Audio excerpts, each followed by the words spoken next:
Hello to all traders and welcome back to another market review brought to you by Orbex. So we're just continuing with the gold and oil story because that's dominating the headlines in the last 48, 72 hours since this Iranian conflict started, and it's continuing and it doesn't look like it's slowing down or showing any signs of a peace talks or anything. So we are expecting oil to keep jumping.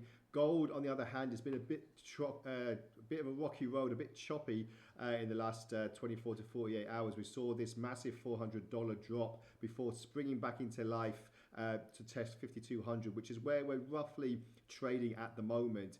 This psychological critical support of 5,000 is something that we're looking out for in the near term, because if that gets broken, we can have a massive sell-off, and especially because the dollar is gaining strength as well across the board, it's looking likely that we will see possibly more and more of a movement towards the downside. But at the moment, we're just seeing this 5,200 area giving us some nice resistance levels. But if it's firm resistance, as I said, we could have a bit of a reversal today. But markets are a little bit more calm than yesterday's trading and the day before, when we saw this massive upshift in price action towards 5,400 before dropping, like I said, towards $5,000, $400 drop in just a short space of time. So you can see how erratic and how fragile the markets are at the moment, and obviously clinging on to everything Donald Trump is saying. You know, if he's going to attack more, if he's going to whatever he's going to do more and more, other countries getting involved as well or being the victims of this war. So this is possibly going to have more and more of an impact on gold and the dollar as well. Let's just shift our attention though to oil, because as I said, that's really starting to ramp up. And as you can see here, naturally from the Monday open, we saw this massive spike in price action, massive gap in the market, naturally. Very big candle on the first few hours of the trading on Monday morning, but since then, as you can see here, consolidating and then bang, another move higher. So we're expecting a consolidation again before moving higher. 74.65 is what we've got as a firm support at the moment, but as I said, this could change at the blink of an eye, especially with the RSI and very overbought status. That could actually start falling down quite significantly. We're just trading now, as I said, between this kind of trading zone here, $74.65, $77.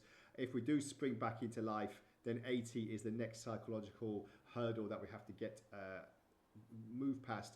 But already traders are looking at $100, which is something we haven't seen for quite a long time. If we go all the way back, let's just see when we last got $100 here. Wow, it's, you know, July 2022. So, you know, these levels haven't been seen for a few years, but it's not really out of the question. If you see from the last, let's just remove these drawings here so it's a bit easier to see. If you see, it's been pretty much in a downward trend for the past few years, but now it's just suddenly sprung back into life, and there's no reason why we can't start seeing another move higher and into choppy waters towards 100 and even above that. So obviously, depending how long this conflict goes on for, with the Strait of Hormuz closed or partially closed at the moment, it is looking likely that this can continue. However, Donald Trump did say yesterday that he will move ships with the army through, oil tankers through the strait, so that oil does get delivered. But there is going to be, you know, supply constraints.